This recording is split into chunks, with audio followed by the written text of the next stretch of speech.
Hello everyone, welcome to the Forced Migrants and Refugee Health Global Perspective course. First of all, let me introduce myself. Well, here's my photo. My name is Fouad M.Fouad. I'm a medical doctor, general surgeon by training. Currently, I'm assistant professor of public health practice at the Faculty of Health Sciences at the American University of Beirut in Lebanon. I'm also co-director of Refugee Health Program at the Global Health Institute at the same university. My current research interest focus on forced displaced population, including refugees' health and internal displaced population. I'm also interested on a health system in protracted and long-term crises, focusing on chronic diseases in humanitarian settings. In the last few years, I served as a principal investigator and co-investigator of several research related to forced migration and displaced populations' health. I also served as a commissioner in two Lancet commissions. One is the UCL Lancet Commission on Migration and Health that was issued in 2018, late 2018, and here is the cover of the Lancet of this commission. And currently, I'm also commissioner on the AUB Lancet Commission on Syria and the crises in global governance, health, and aid that we hope to have it on publication later this year. Oh, what else? I'm originally from Aleppo, a city in northern Syria. I moved to Lebanon as a forced displaced person in late 2012, escaping from the devastating war there. I write poetry. I have 5 collections of poetry in Arabic. Lately, the last collection was translated into English, and hopefully to see it on bookstores during the summer of 2020. For those who are interested about that, you can visit the website of Poetry Translation Center to see some of my poems. Well, let's go back to our course. This course actually is an overview of refugees' health in natural disasters and conflict, including armed conflict and political instability.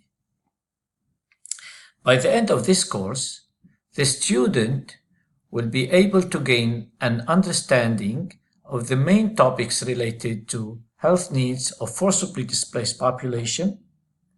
Also, will be able to understand the socio-political determinants, including access to healthcare and healthcare system. A third objective we hope to gain at the end of this course is to explore using case studies, examining strategies and interventions for promoting health and health outcomes of refugees. So let's start session 1 of this course with listing some of the definitions that I think will be very useful during your readings and later during your work on such a sort of topic. Please pay attention that these definitions that are listed here are part of a long list of definitions that I encourage you to check for some articles and textbooks, including also websites to have more information about the definitions of some terminology that we will use it. The first definition is refugee. Who is refugee? And legally, how we consider a person a refugee? According to UNHCR, the UN Agency of Refugees, refugee is a person who, owing to well-founded fear of persecution for reasons of race, religion, nationality, membership of a particular social group, or political opinions, is outside the country of his nationality and is unable, or owing to such fear, is unwilling to avail himself of the protection of that country. So, refugee is a person who's outside the country of his nationality and unable to go back. On the other side, there's another definition, which is asylum seeker or asylum seeking. Asylum seeker is a person who has fled persecution of his or her home country and is seeking safe haven in a different country, which is, it seems as if like the same of refugee.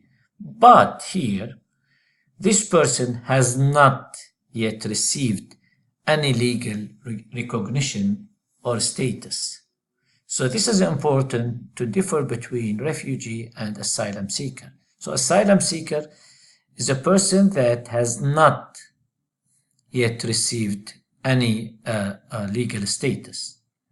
And for example, in the US, those people usually are put in a sort of detained, or camps in waiting for their legal status. The third important definition is internally displaced person, or we call them IDP. IDP is a person who fled their home but has not crossed an international border to find a sort of refuge or sanctuary. So the difference between refugee and the IDP is that refugee crosses the border, the international border, whereas the internally displaced person stayed inside the national border. And I would like to pay your attention that it's very important to understand the difference between refugee, asylum seeker, internally displaced, in a way to understand the legal status behind each of these definitions. Of course, there are many other terms that describe people who are leaving their own place. Some can be called like a forced migrants or forced displaced person, which is something can be called to refugee or internally displaced.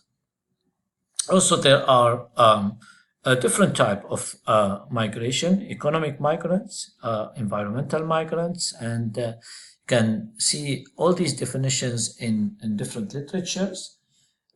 Illegal migrants also is another name to people that cross borders. Some countries, some countries actually do not give those who displaced or forced displaced to their own territories, do not granted them any sort of legal status, and they call them guests, which is now the case of Syrian refugees in Turkey. So they don't have a sort of under the legal definition of refugees as per the International Refugee Convention of 1951. People move because of different factors. But we can summarize these factors into two big categories: push factors and pull factors.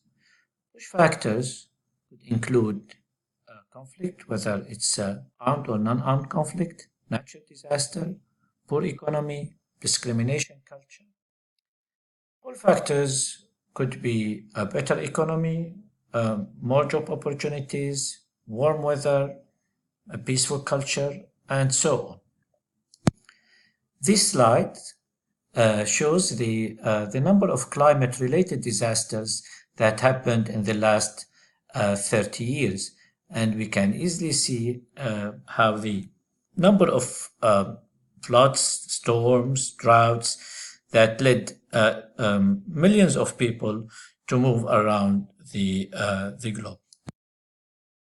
This slide shows the number of refugees in the last 50 years. Refugees and actually displaced population means those who are also internally displaced people.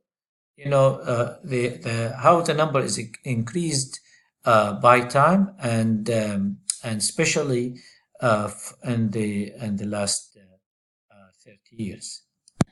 The slide here summarizes the push factors and the pull factors that lead to several activities and affect actually, in terms of health, affect specific domains in health. So push factors, as mentioned, including political environment, economic, climate change, that could lead to conflict, trafficking, and also could lead to natural disasters.